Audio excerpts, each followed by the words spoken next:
Hi, this is Wisdom for Women Only again. This is a Bible study of sorts for women. This study is called What is a Wife?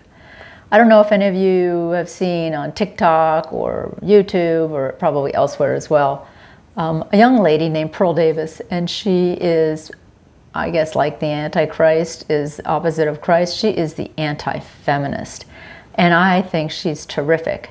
And I have no idea where she got all the wisdom that she has, but she's got a lot of wisdom about women and feminism.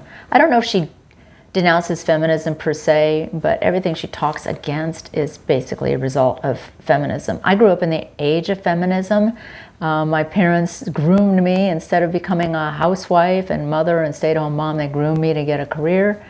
And it's not what my heart wanted, but I did it. I was obedient, and you know, the feminist lie was everywhere, so I just sort of bought into all that nonsense. Anyway, what is a wife? She's supposed to be a helper, a helpmeet, right? When you read Genesis chapter 3, you know, God is looking for a helper for Adam. And after they sinned, God was pretty mad, and he's mad at Eve. And he said to her, because you have sinned, your desire will be to your husband, and he shall rule over thee. So before that happened, I'm not sure that Eve was meant to be ruled over, but guess what? Definitely true now. Okay, so what else does God say about women? If you read 1 Peter chapter 3, we're supposed to have a meek and quiet spirit. That's not common these days because women are like lions that roar. I mean, a 5'1" policewoman in a TV show can kick the butt of a 6'3" Arnold Schwarzenegger type, which of course is not reality, and women really shouldn't be in these fields. Anyway, likewise, this is Peter, the apostle of Jesus Christ, who is under Jesus' tutelage for 3.5 years. He's saying, likewise, ye wives, be in subjection to your own husbands, that if they obey not the word, they may be without the word won by the conversation or conduct of their wives, while they behold your chaste conversation or conduct coupled with fear.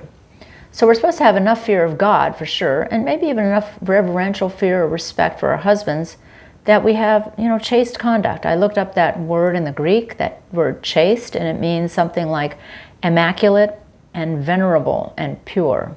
Most women are none of that. I mean, most women are pretty vile to their husbands. Just from seeing the videos that Pearl Davis posts, and I listen to Dr. Laura sometimes when I'm cooking. She's a pretty famous radio talk show host on Sirius XM. She's like an advice type lady, very no nonsense. And you listen to these wives and how vile they are to their husbands and disrespectful.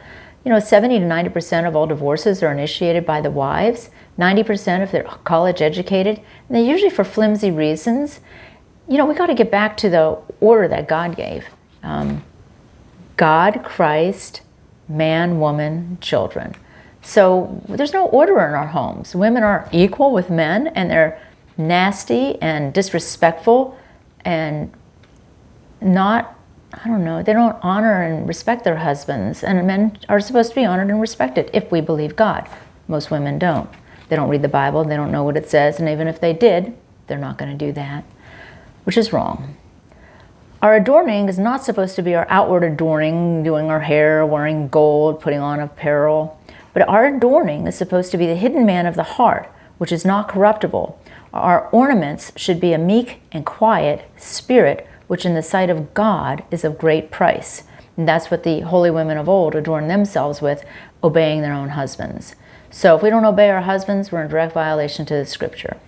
All right, I'll continue this in another video and get to Ephesians 5 and other scriptures about wives.